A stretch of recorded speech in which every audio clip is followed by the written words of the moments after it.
a cɛ ka ɲi a nɔ ka ɲi i bɛ om nana ni hɛrɛ ye wa i bɛ om nana ni an dun ye ɲɔgɔn tɛ ɲɔgɔn man da an dilu la c'est de la qualité ɲɔgɔn tɛ ɲɔgɔn man da an dilu la c'est le numéro 1 sokɔnɔna la a bɛ manamana hali kɛnɛmana la a bɛ manamana kɛ u ka siman kɔ c'est recommandé u ka siman kɔ c'est de la qualité an di baara telima cɛ ɲuman sɔngɔ dama tɛmɛ diya an di baara telima wa da ka di trop sojɔlaw lafiyara pɛntirikɛlaw lafiyara i bɛ om nana ni hɛrɛ ye maliyɛnw sɛbɛra an du intérieur an du extérieur sɔngɔ dama tɛmɛ diya do ani siman kɔl a baara n'o ka ɲi ne a bɛ ja teliya la a b'i ka so nuguya sɔngɔ dama tɛmɛ diya baara n'o ka ɲi i bɛ om baara n'o ka ɲi sɔgɔnɔ ta ni kɛnɛma ta a baara n'o ka ɲi i bɛ om i bɛ om i bɛ om i bɛ om i bɛ om i bɛ om i bɛ om.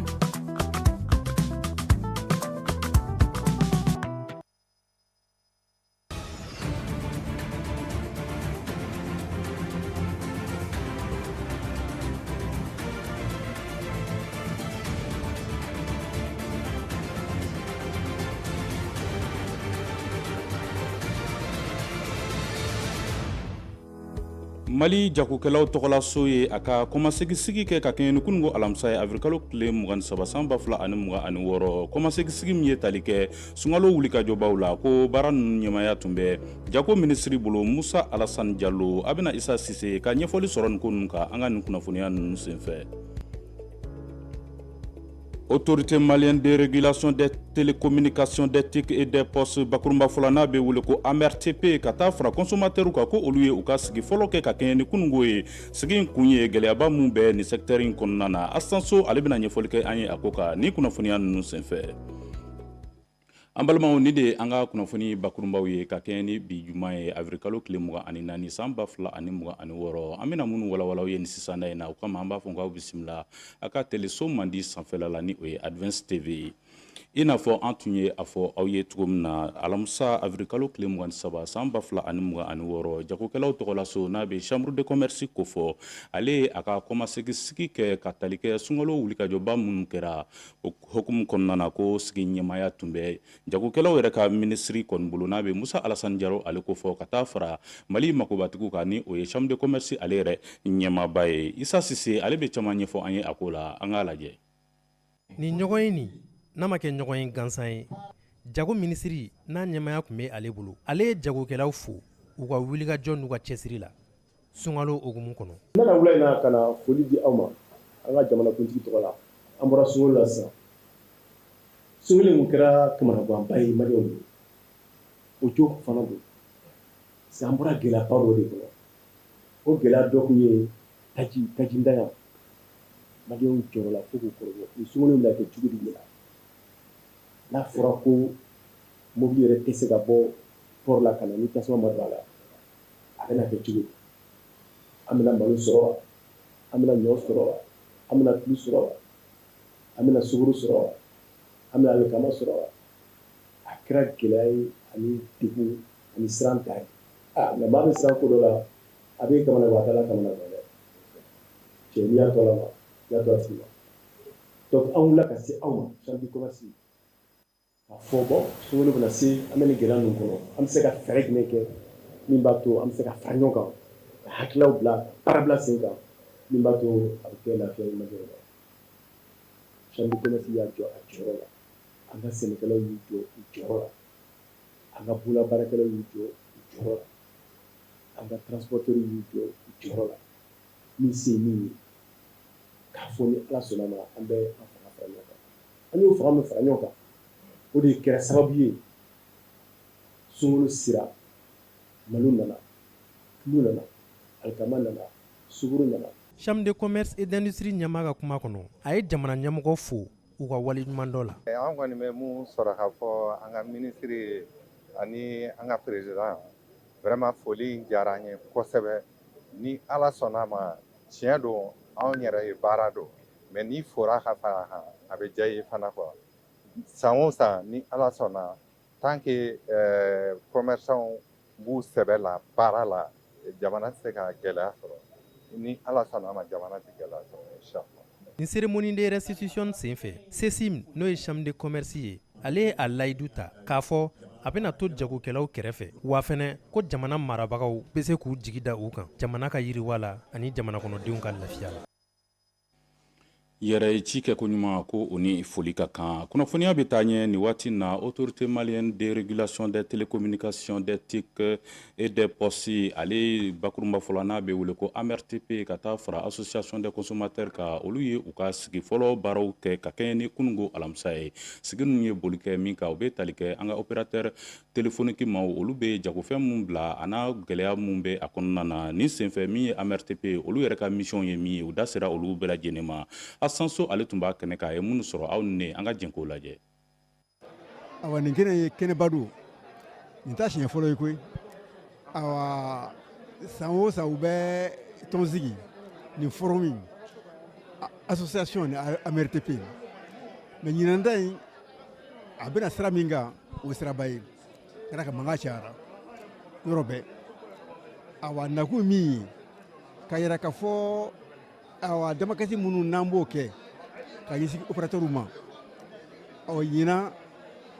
AMRTP y'a fɔ an bɛna bɛɛ wele aw yɛrɛ ka miirita ye mun ye ani opérateur cɛ la bi tɛ min b'o de kan mun de bɛ min bɛ an ka wasa b'a la wa minnu bɛ prix ka di wa sɔngɔ minnu b'a la a ka di wa lafiya b'a la wa a bɛ sɔrɔ yɔrɔ bɛɛ wa k'an ka na an opérateur an ka sigi k'an ɲɛ jɔ ɲɛ na ka tiɲɛ fɔ ɲɔgɔn ye koyi bamananw ko awa dɔ bɛ ɲɛna dɔ bɛ y'a cɛlakaw la anw bɛ opérateur ta f'u ye min yɛrɛ ye AMRTP ye an bɛ fɛ ale fana ta fɔ ale min y'an wele ka na kɛnɛ kan jɔyɔrɔ b'ale la o sans consommateur il y a pas d'opérateur fo adamadenw k'o de dɔn n'i ko opérateur i y'i ka pisi maa de y'a san ni maa ma san n'u donc anw ka client fɔlɔ-fɔlɔ anw de don u ka wari anw de don u ka sɔrɔ anw de don donc jɔyɔrɔba de b'anw de la an ko de an ka bonya fɛn min bɛ d'an ma a ka d'an ma nɔgɔya la maa kelen tɛ se ko la koyi bamananw ko kɔnɔkulu jɛlen de bɛ bi fɔ anw ye tɔnbolo sigi k'an bɛ consommateur lapasa maa o maa ni telefɔni b'i bolo opérateur yɛrɛ ko bi k'a fɔ ko jama bɛ mun b'u bolo bi ko maa 25 ɲɔgɔn mun b'u bolo ko o ye jama ye o tɛ sɔrɔ ye wa o maa 25 in anw bɛ olu kɛ sago de ɲini an ka jɛkulu sigi o de kama u lapasa min bɛ yen ni a man ka kɛ o bɛ kɛ cogo jumɛn o ye an ka baara ye o tuma na an bɛ a f'u ye ni an fana wulila don min na ko degun b'an na an b'a fɛ ka ko lase o fana ka wuli k'u jɔ an kɔfɛ. Kunnafoniya nasira wɛrɛ la l'association malienne pour la protection et la promotion de la femme n'a bɛ kɛrɛnkɛrɛnnenya du lakana ale ni du yiriwa ko olu bɛɛ lajɛlen ko fɔ ko olu ye u ka sigi naaninan kɛ ka kɛ ni avril kalo tile 20 ka bila a tile 21 na Bamakɔ sigi ninnu senfɛ u da sera u ka wulikajɔba minnu kɛra san tɛmɛnlenw na ani donna nataw la u bɛna wuli ka ɲɛsin wulikajɔ minnu ma anw ka ɲininikɛla olu ni structure yɛrɛ directeur ba ye ɲɔgɔn ye n'a bɛ Edouard Keita ale ko fɔ minnu sɔrɔla ale da an ka jɛnko lajɛ. Assemblée générale nin tɛ dɔwɛrɛ ye c'est que san o san an ka gafew kɔnɔna la an kan ka lajɛba kɛ donc an ka tɔnden minnu bɛ dugu tɔw la région tɔw la k'u wele ka na an ye baaraba minnu kɛ san kɔnɔna la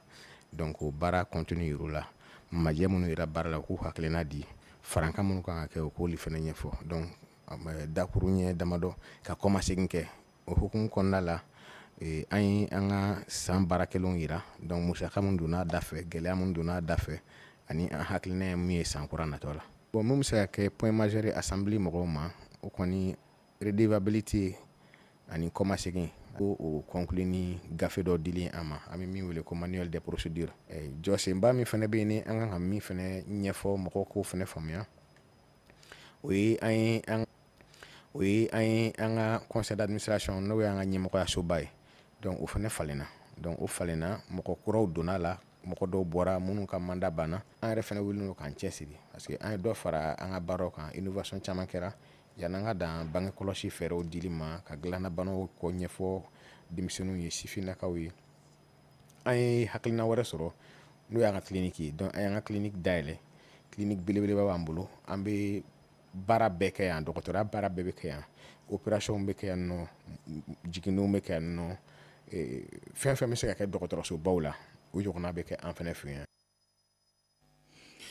Institut supérieur privé de recherche et de l'innovation en communication Esprisi ko ale a ka sigi tako naaninan baaraw sigi sen kan ka kɛ ni arabadon ye avril kalo tile 23 san 2026 sigi in senfɛ ko laɲini ye min ye o de ye duniya dɔnniya kura min bɛ senna ni waati na olu jɔyɔrɔ bɛ se ka kɛ jumɛn ye an ka entreprisew ka ɲɛtaga la o bɛɛ kɔfɛ kalanden ninnu olu ka baarakow bɛ se ka nɔgɔya cogo di donna nataw la hakilinaw bolibolila ninnu bɛɛ lajɛlen ka minnu sɔrɔla a ko la an ka ɲininikɛlaw fɛ an ka jɛnko lajɛ. Esprisi ka 4e édition de la semaine professionnelle ale dayɛlɛla ni ko kura ale ni baara sɔrɔ ko bɛɛ lajɛlen ye tile 2 kɔnɔna na étudiant ninnu ni o ye kalandenw ye ko olu bɛna ɲɔgɔn sɔrɔ ka labɛnw kɛ baaradege siraw kan minnu bɛ kɛ sababu ye donna nataw la baaraw bɛ se ka sɔrɔ lafiya la. Nous sommes à la 4e édition. An bɛ semaine professionnelle ka tako naanina de kɛnɛ ka ni hakilina in ko fɛn do min kɔni b'a la ka sira sɔrɔ kabiri a daminɛ tɛmu in ni kɔrɔfɔw bolila o ka bi ni o ye intelligence artificielle ye ale ye dɔnniya kuraw ye denmisɛnw kan ɲi ka min kɔni ɲini k'a ɲɛdɔn barisabula ko baaraw yɛrɛ tɛ se ka kɛ tuguni ka ɲɛ ni o tɛ.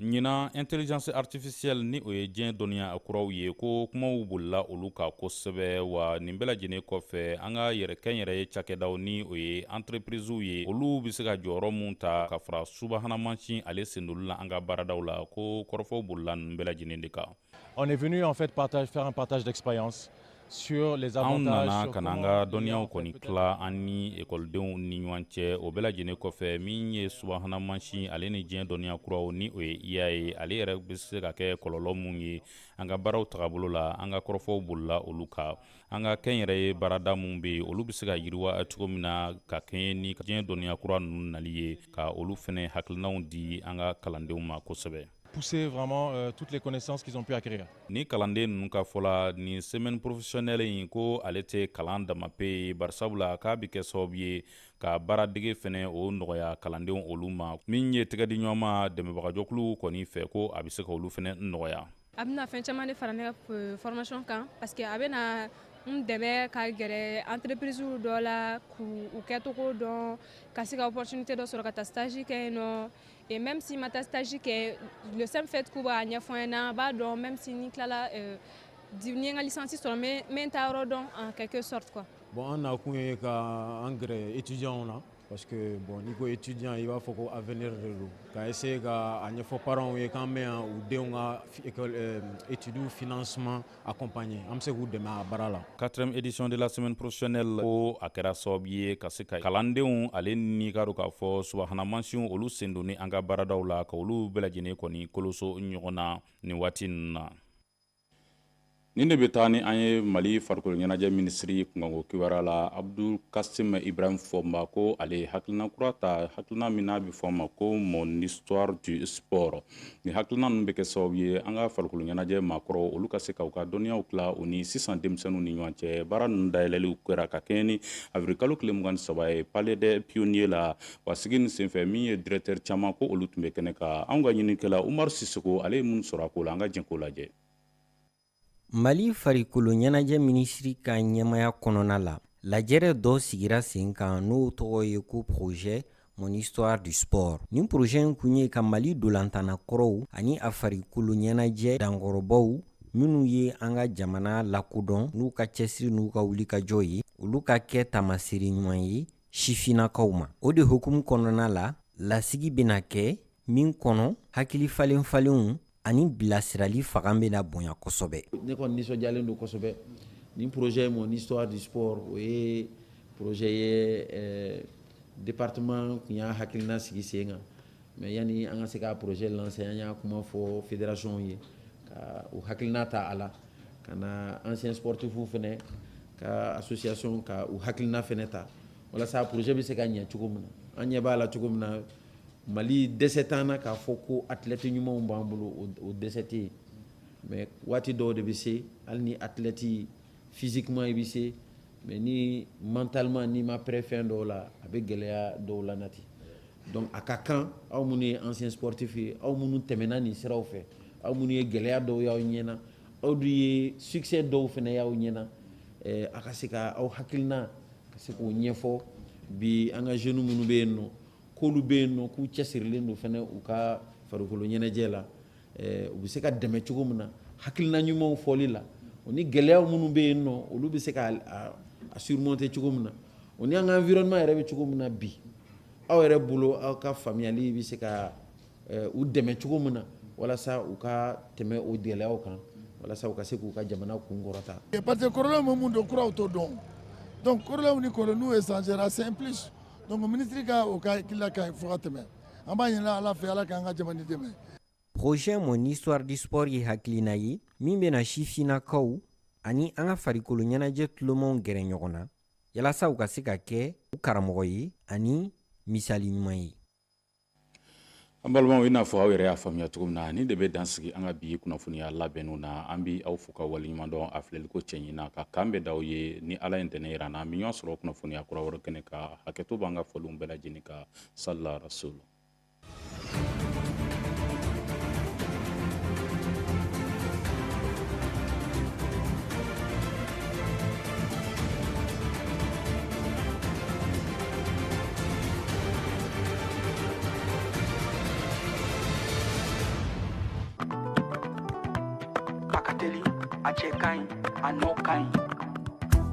Ibe om nana ni ere wa ibe om nana ni anduye nyogote nyogomanda andilula c'est de la qualité nyogote nyogomanda andilula c'est le numéro 1 sokono nala abe mana mana halikene malala abe mana mana ke ukasi manko c'est recommandé ukasi manko c'est de la qualité andi baratelima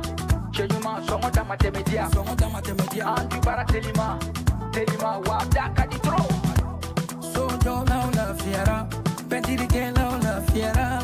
ibe om nana ni here mali ho severa andi intérieur andi extérieur songo tamate media do ani si mankol abara no kanyine abe jateliala